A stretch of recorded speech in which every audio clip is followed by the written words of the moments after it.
Welcome to Life as a Patient Doctor, where we transform my blog into an audio experience. I'm your host, MedPsych Moss, navigating healthcare as a patient and a future MD. Embark on a journey of vulnerability as we uncover the realities of trauma and developing resilience. Hit that follow and join us on this extraordinary life as a patient doctor. And now for the show. Welcome. Today we'll be talking about addressing the red flags in my residency application.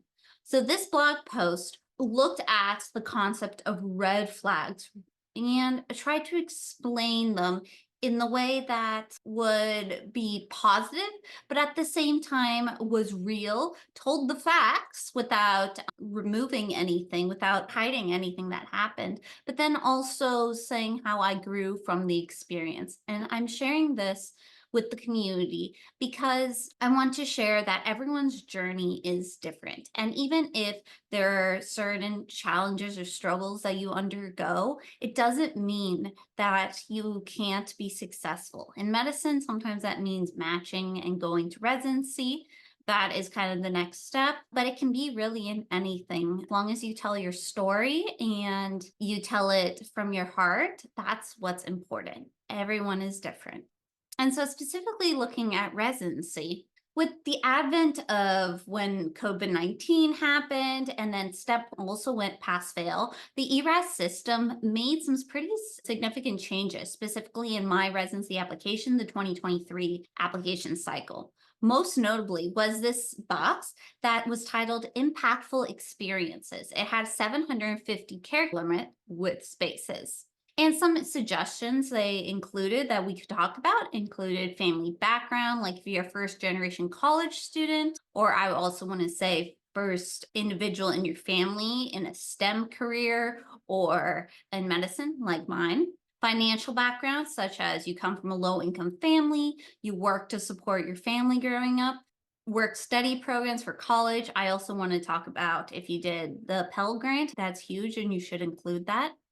Next is community setting, whether you grew up with food scarcity, poverty, where there was heavy crime, there's lack of access to medical care. They said it was important to talk about that because that makes you better connect with patients. Educational experience, for example, if you went to a college or just grew up in an environment where there was not a lot of options for academics, limited access to advisors or mentors. And then other general life circumstances, such as loss of a family member, serving as a caregiver while working or in school.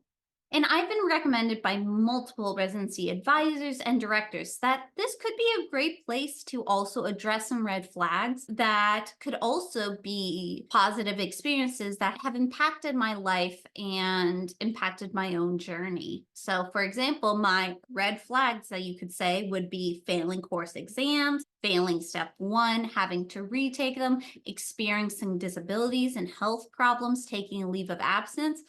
I definitely had my selection. However, at the same time, there are other things that can be considered red flags. And like I said, as long as you talk about them, the red flags doesn't mean that they're hard stops and prevent you from being invited to an interview. I've been very blessed and thankful that through presenting my application, honestly, showing all my experiences, but also stating that I've learned from them and I've gained a lot of critical skills that will help me as an individual, as a professional, and as a doctor, I've been invited to interviews and I look forward to hopefully matching into a residency program and being a future physician. Starting with the big draft that I wrote, show you how I kind of broke down and tried to figure out what is the most important to include and what did I cut out that maybe I could share in another box specifically for the leave of absence, which I talk about in another podcast episode 4, part 1 and 2, specifically part 2, because that talks about with residency in my personal statement. There are so many places. So here's me breaking down from my first draft. It looks like it was 707 words, 4,000 characters. So I need to break down to 750 characters. Let's see how I did this. My medical school years provided me with a transformative experience, granting me access to a wealth of medical, academic and financial resources that proved invaluable to overcoming challenges that I faced. With the aid of the health insurance allocated by my medical school, I had the privilege of consulting physicians and specialists who were previously out of reach. It was during my second year that I received diagnosis and treatment for several health conditions I had unknowingly lived with, accepting them as part of my normal life. While these concerns did impact my academic progress, the most notable setback occurred during my struggle to pass step one, which ultimately led to take a year of absence, which in reality it was kind of switched. Health conditions took a year of absence, then step one. I think I edited that later. Going back to read. The realization of failing step one opened my eyes to the possibility of receiving disability assistance, which allowed me to obtain accommodations necessary for successfully passing the exam. This experience taught me a crucial lesson in seeking help and effectively communicating my own needs to ensure my future success. During my leave of absence, when I was studying diligently for step one exam, I found myself facing financial insecurity that resulted in significant housing and food concerns. These adversities had a profound impact on my living situation and academic environment. However, I refused to succumb to despair, demonstrating resilience in the face of financial uncertainty by working three jobs and utilizing government assistance to support both my family and myself. Unfortunately, living in lower income area meant we experienced a loss of internet access for several days, coinciding to take a final exam at a proctor's house. That was not fun. That was literally like the first or second week of COVID too, in COVID 2020 of March. That was horrendous. And I do want to take a step back. What happened is we were in a zip code that was lower income our first year of medical school. And so when COVID hit Chicago and they put everything on lockdown and everyone was at home, people had to do their work and school all virtual. Virtual means internet. So in our building that we lived in and just the area, too many people were using the internet and our internet stopped working. And it wasn't like we could use our cellular. It was horrendous. And it happened on the worst day possible where we had to take a final course exam. It was so horrifying. And thankfully, we were able to convince the school to let us, both my husband and I say we were in medical school together up until my leave of absence. One of the proctors invited us during COVID to her house. We went to her apartment. I did mine in her living room, and I think Jonah, my husband, did it in her sunroom. And we took our final exams in that. Not even in our own place, just sitting down in someone else's house we had never met before. Yeah, that was one of our experiences. Going back. Determined to find a solution, I arranged to take my exam in proctor's house. Okay. Seeking a more stable living environment, we actually returned to Colorado and temporarily resided in my husband's parents' home alongside two of their siblings, which one of them was an adult with special needs. Due to limited space, I lacked a dedicated room for attending virtual classes, finding myself studying either in the backyard or in the living room, depending on the whereabouts of the family members. Oh my goodness, that was so difficult. Also, I was taking a step back from my writing and just remembering going through the first couple months of COVID, where we know in Chicago, we have lost internet, so we can't study. There was a lot of violent protests and a lot of crime happening during that time. So we were so thankful we got our two dogs in the car. We drove all the way to Colorado. It's about an 18-hour drive. We do it once a year. We do it during the holidays every year. We're about to go next week. And living in that house with, let's see, both of his parents, his sibling with special needs, then us. So that was 7 individuals in a small home. Plus we had our 2 dogs, plus there were 2 other dogs. So there was 10 organisms in that small home. Plus, there was always a caregiver, a physical therapist, someone that would come in to help my brother-in-law because of his disability. So it was a very packed house. Now imagine everyone working from home, studying from home.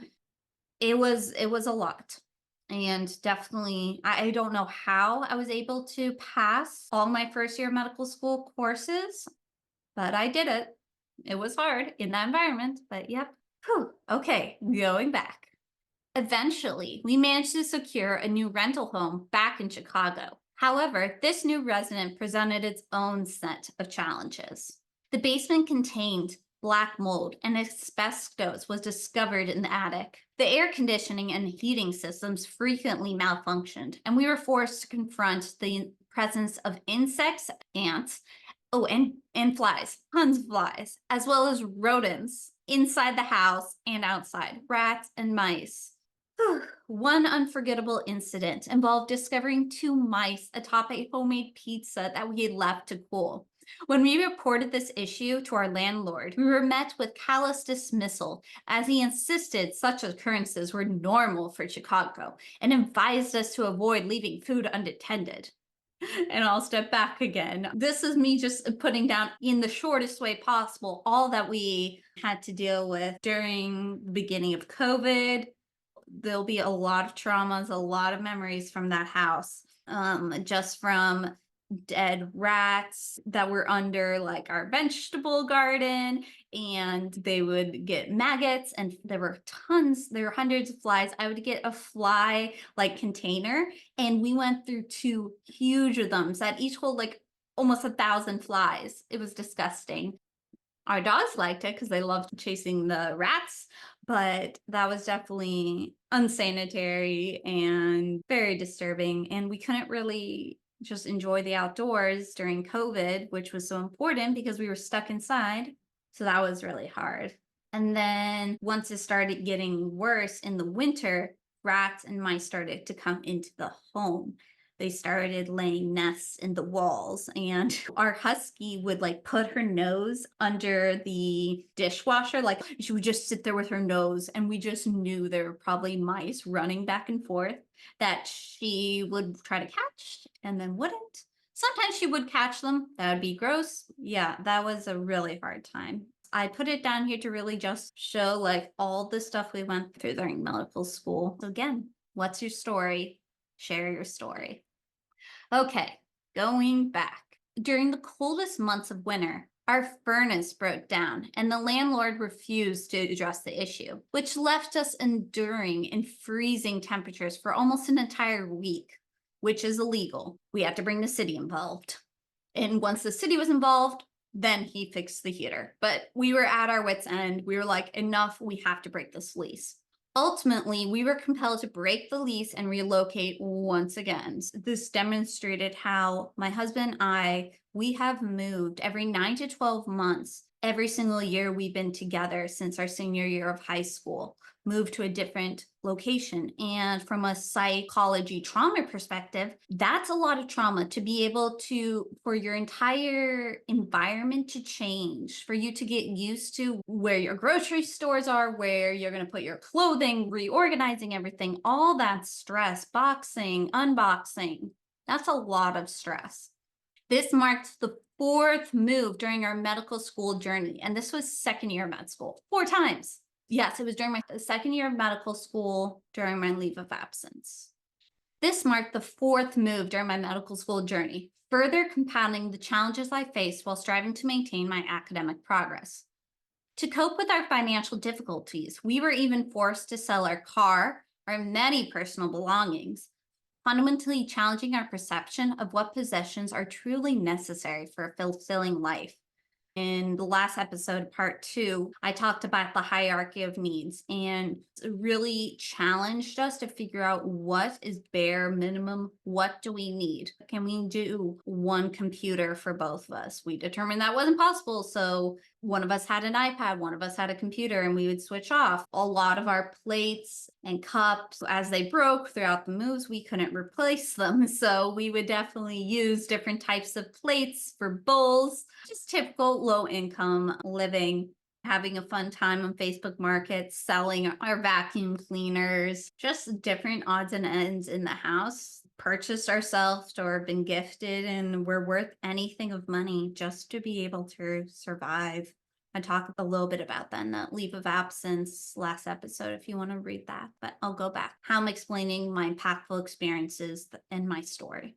These formidable struggles compounded by the backdrop of COVID-19 pandemic and the demands of my second year of medical school, which imposed significant stress and disruptions on both my daily life and academic pursuits. Okay, so this really shows all the stuff that I just talked about. If you take a look at the big picture, this really kind of shows holistically why I ended up taking a leave of absence, because all these traumas, all these stresses were really impacting my mental health and my physical health. And then all during this, I'm also getting diagnosed with endometriosis and anxiety and trying to treat them through surgery and medicine.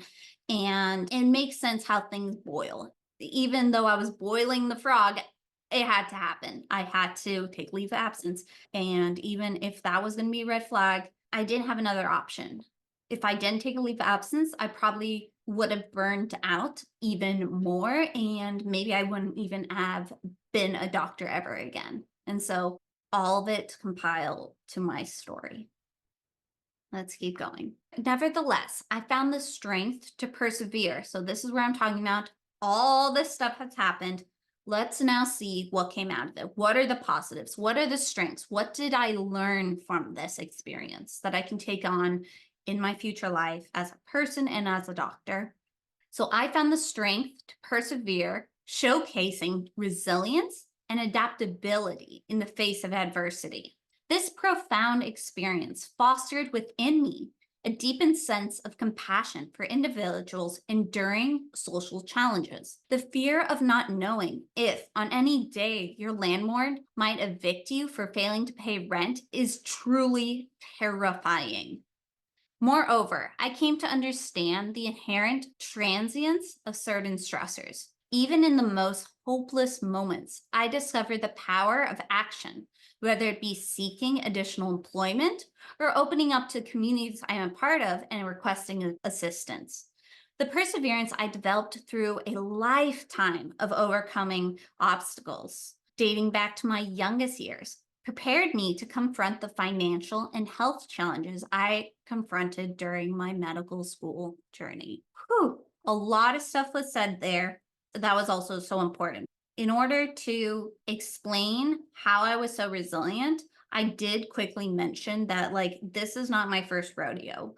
I've undergone adverse childhood experiences. I've been through life struggles. I have multiple marginalized identities. And so learning from those experiences and being able to persevere and show resilience provided me skills and talents that I could then use in medical school when I had these additional challenges. That was 4,000 characters with spaces. Let's cut down to 1,600 spaces. Let's see what I found was the most important to explain. It says, my medical school years granted me access to invaluable medical, academic, and financial resources, which I had never experienced before. With school-provided health insurance, I consulted previously inaccessible physicians and received diagnosis and treatment for health conditions I had unknowingly lived with. Struggling to pass step 1 led me to receive disability assistance, teaching me the importance of seeking help and communicating my own needs effectively. Financial insecurity during the year of absence led to housing and food insecurities. But I worked multiple jobs and utilized government assistance to support my family while also studying for step 1. Despite a loss of internet access and a tightened crime rate, I was able to take an exam at a proctor's home. A temporary move back to Colorado with my husband's family presented challenges with limited space for studying and living with an adult sibling with special needs. In a new rental, we had issues like black mold, asbestos, malfunction AC, furnace, and rodents. Reporting these problems to the callous landlord led to no resolution, leaving us to endure freezing temperatures for a week. We were forced to break the lease and relocate once again, making it the 4th move during my medical school journey.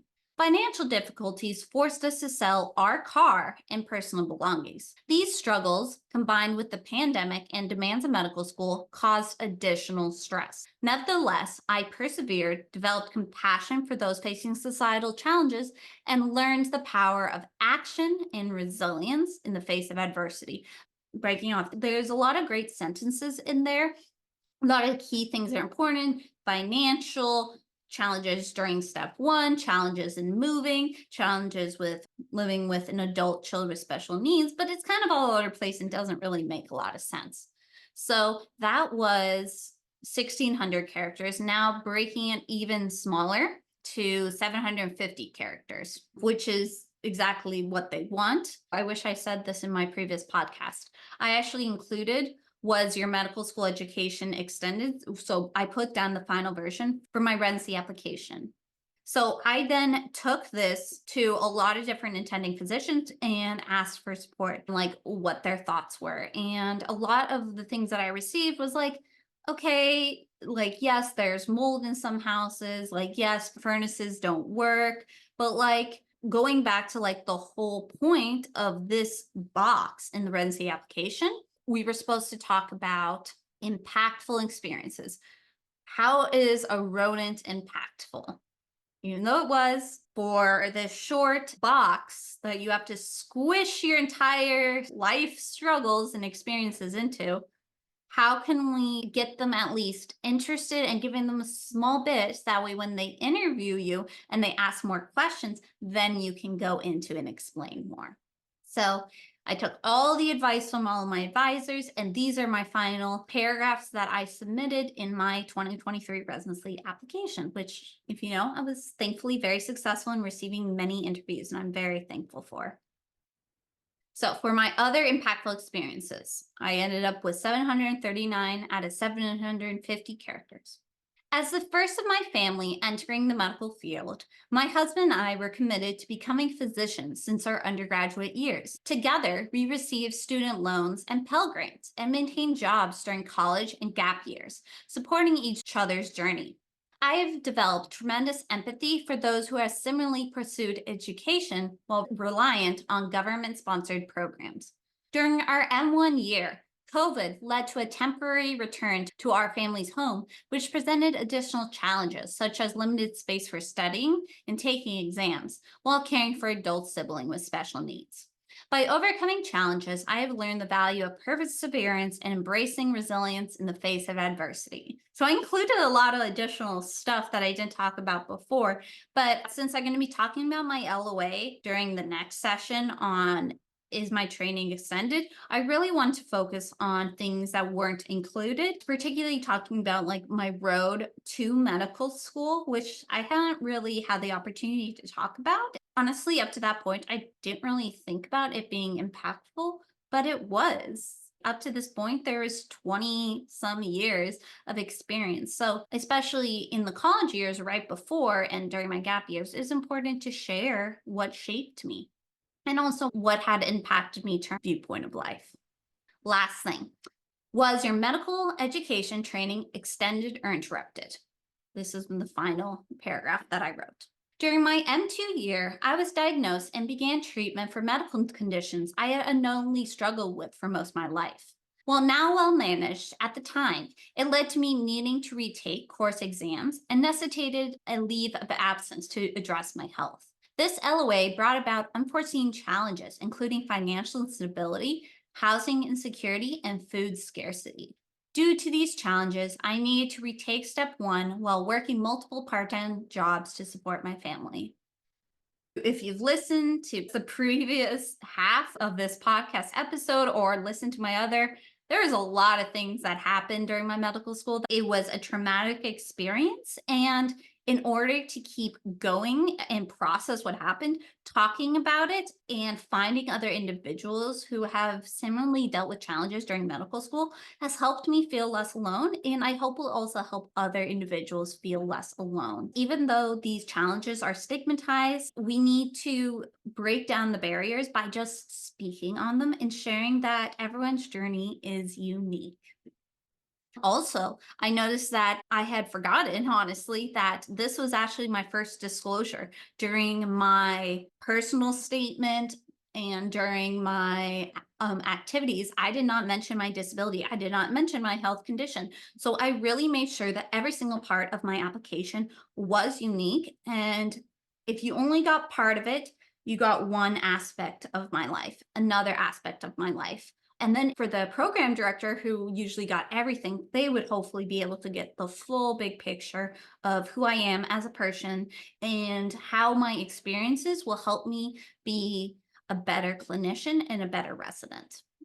So this was actually the first time I self-disclosed my illness. Notice I didn't specifically state what my illness was because the reality is that you don't have to. I also didn't have to self-disclose. However, through talking with a lot of my advisors, it was going to be most beneficial to explain my leave of absence, really explain the mental and physical health that I dealt with, because hopefully some physicians would be more accepting to it. Now, I want to say not all of them are, and especially not all specialties are willing, are excited about disabilities or excited about health conditions, but at least the ones that I applied to would hopefully be more willing to talk about it and see it as a positive. And thankfully, that is what happened. But you can see in previous podcast episodes and ones in the future, I'll talk way more about self-disclosure of disabilities and being a patient, because right now that's what I'm doing a lot. I'm self-disclosing a lot of the times in my interviews that I have a disability and what can they provide me in order to be able to determine which residency is going to be more accepting of me and where I will be able to get not just the best education, but also will be able to fit in and find a program that is willing to support me, even though I bring some extra challenges from my lived experiences. So thank you so much for listening. You can go on the link that will lead you to the blog post addressing red flags in my residency application, which you can read what I just spoke on. And also you can read on my medpsychmoss.com/blog regarding a lot more challenges and struggles that I've endured and also have learned from. As I will be going through this podcast, I'll be going through a lot of those blogs, the ones that are most popular, and make them more accessible through audio, through visual, and also hopefully provide additional tidbits from my life and things that I've learned since writing them. So please click follow if you aren't already, and please click send one other person that you think that would benefit from hearing my story. That's how we share the podcast. That's how we break down barriers together. You can also access it on Apple Podcasts, Amazon Music, Spotify, YouTube, and many other places. I hope to see you in the next episode. Thanks, everyone. Bye.